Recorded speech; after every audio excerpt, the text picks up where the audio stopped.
Imagine a world where your groundbreaking idea takes flight, not just with a brilliant spark, but with the fuel to ignite it. In the world of startups, that fuel isn't just about money, it's about the visionaries who see potential where others see risk, the investors. Today on Inside Investors' Mind, we crack the code on what makes them tick. Investors are the kingmakers of the startup realm. They hold the key to unlocking a company's potential, providing not just the financial muscle, but also the strategic wisdom that can propel a fledgling business into a stratosphere. But how do you impress these enigmatic figures? What goes behind the curtain in the investor's mind? Today, we have the privilege of picking the brain of a master himself, Mr. Manoj Kumar Agarwal.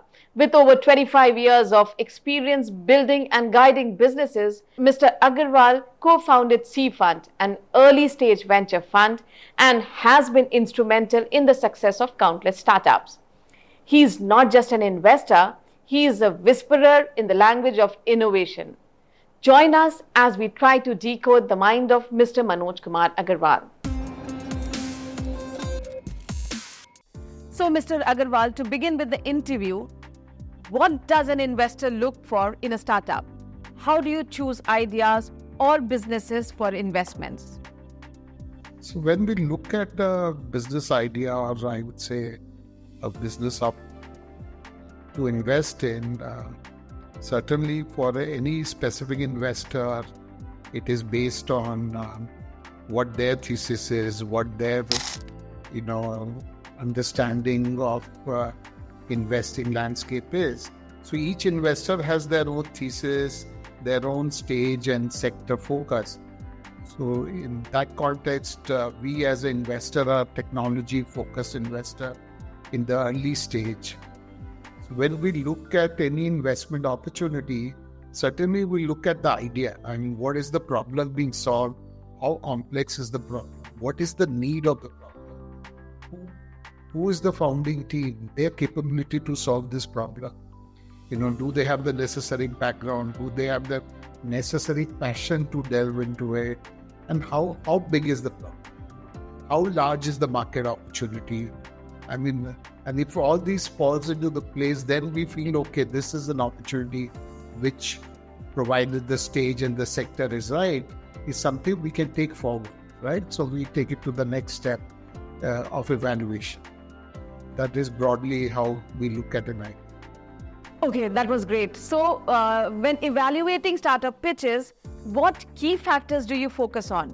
Can you share an example from your portfolio that impressed you the most? So, when we evaluate any investment opportunity, the factors which are very important to us is one, the problem being solved. And since we are a technology investor, what kind of technology, the depth of the technology which is being created to solve that problem. And then certainly the problem itself, how deep is it? What is the requirement in the market? What is the opportunity? How large is the market opportunity? Is it at the India level, global level? Is it something which can impact a lot of businesses, people, and then certainly the people behind it, the most important. Do they understand the technology? Do they have the capability to build the product? Do they have the, wherewithal to, or understanding to how to reach the market? Certainly they will need a lot of help in that journey. But that initial conviction is very important, and their passion behind this. So that is very important when we look at any, opportunity, any team. And a lot of times, these opportunities to come through our networks or in many other ways.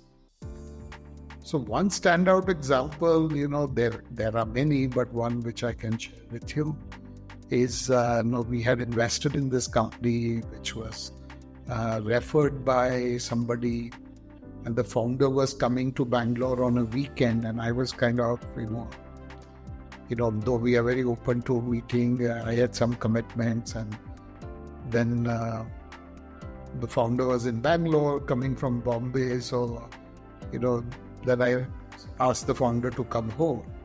So we met on a Sunday at my house, and I was quite impressed by the founder, and then understanding the problem they were trying to solve.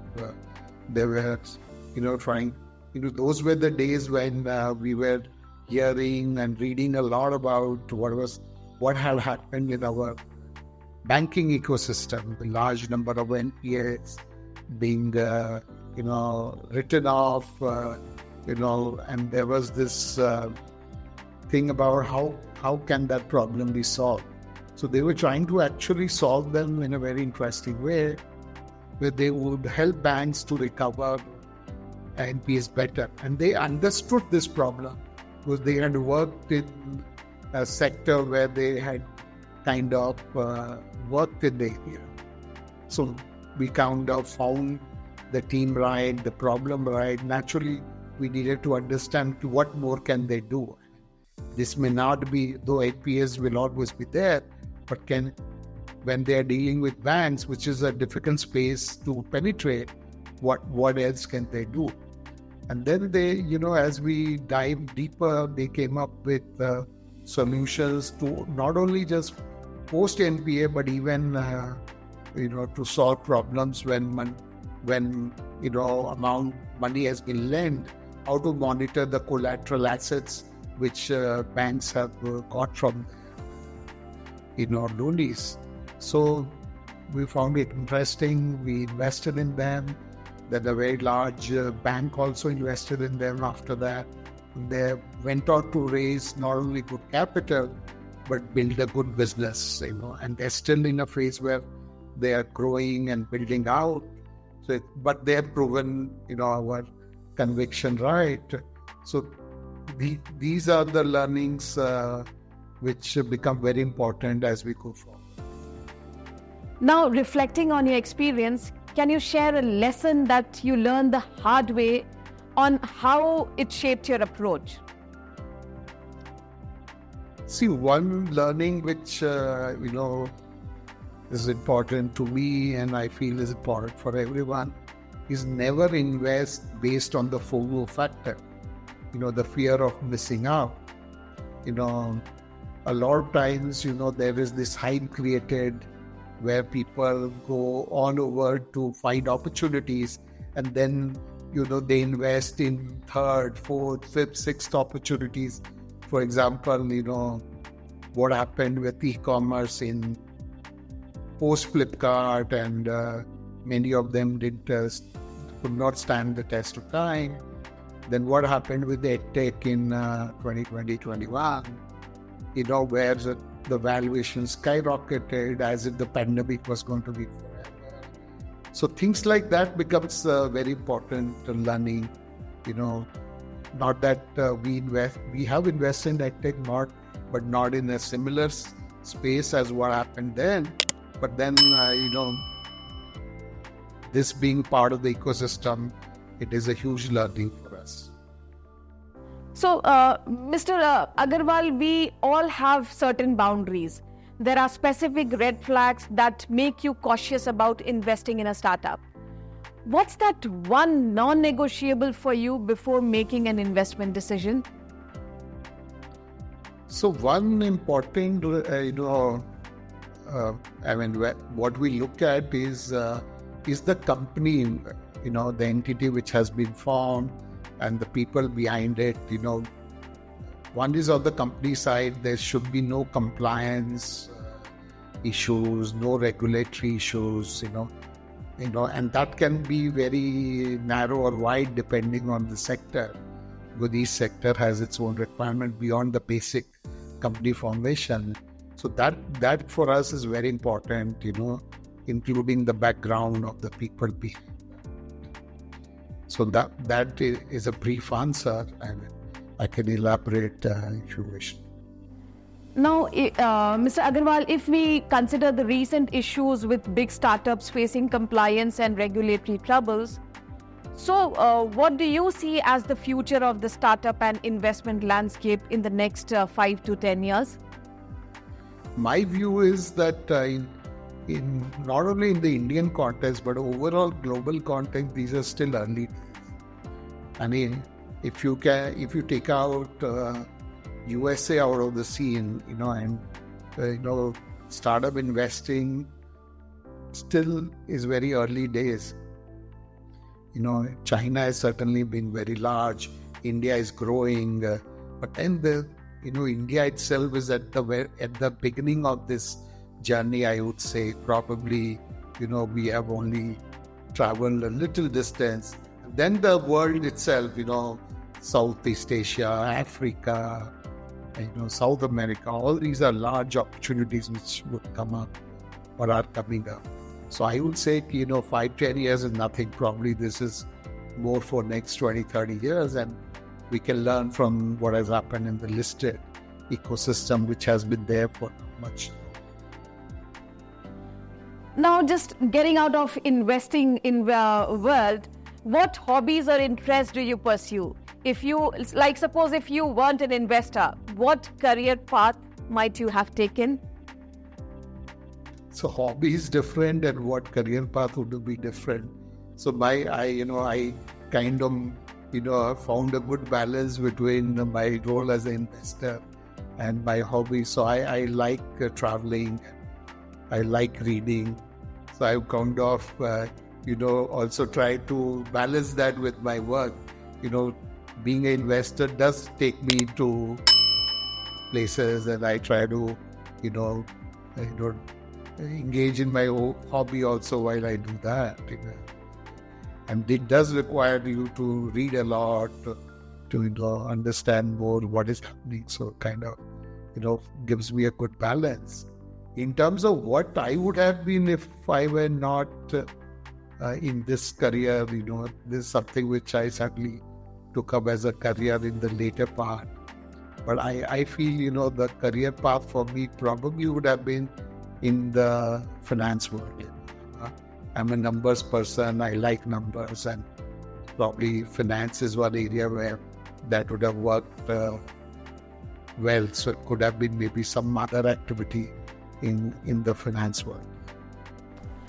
So, based on your experience in both setting up the business and managing investments, what advice would you give to entrepreneurs seeking funding? So people who are seeking funding, I think, this is, I do a lot of times, I have done these sessions where I've covered for founders subjects like, what do investors look for when they evaluate an opportunity? I mean, recently I was in Kerala doing a session for about 100 founders there on this. So one thing which I keep telling them, you don't raise capital for the sake of raising. And also, be very mindful of when you are ready to raise capital. Don't do it because it is fashionable to raise capital. And also identify, does your business, fall into that space where investors would be, looking at investing, and also identify the right investors. See, each investor has their own thesis, their own, strengths. So it is important that as somebody raising capital, you study whom to approach, who are the right funds or individuals and angels, before you, raise capital. So these are a few thoughts, which are very important. It's a large subject, one can go on in, breaking it down into, what stage you are, how much you need to raise, what is the right amount of capital to raise at what stage. It is so specific to a business. Raise enough which will take you to your next level, but at the same time, be frugal, and things like that are very important. So, if you were a startup pitching to an investor like yourself, what would your opening lines be to impress? I mean, I would be myself, I cannot think of opening lines per se, but I would be myself. I would just go about, talking about what I do passionately, and and try to be stick to the point, be very specific, depending on what the time is available. And if the investor is excited about it, he or she will automatically, get deeper into the conversation, and that happens very often, we have seen. So just be yourself. Don't try to impress is what I would say. If you had to describe your investment strategy in 3 words, what would they be and how do they encapsulate your approach? So I would in fact put it in one abbreviation, TIE, so which is the team, the idea, and the execution, So if the team is right, where I told you again and again, the team is very important. And if the idea is innovative, has the capability to scale, there's a large opportunity. And if we see the execution capability, or if they have demonstrated already some early execution capability, that is what we look at in a nutshell. Mr. Agarwal, intuition has a very important role in our lives, in making day-to-day decisions, or before making any important decisions in the life. Intuition has a very important role to play in all our lives. But what role does intuition play in your investment decisions? How do you balance the gut feeling with the data-driven analysis? I think at the end, intuition is very important, Sometimes when we meet a founder or a founding team, there are situations where, not every time, but there are situations where in that first meeting, the first few minutes, you get this intuition and you get this feeling that, this is a good opportunity. And then certainly we go deep into it, we try to back it with data, and most times, we have probably many times have ended up investing, but there have been times where we have not ended up investing because there were things which came out, and, at the end of the day, we invest, money raised from others also. So we have to be careful. So intuition is important, but data finally plays an important role. Before making any investment decisions, you really have to be informed about the emerging technologies and ever-evolving landscapes. So how do you stay informed about emerging technologies and trends that could impact your investment decisions? And that's that is, I would say, is a very critical part of our job, what is happening in the world, new technologies being developed, not only in India, but globally. So one way to, certainly we read a lot, we participate in conferences, events, not only in India, but globally, across sectors.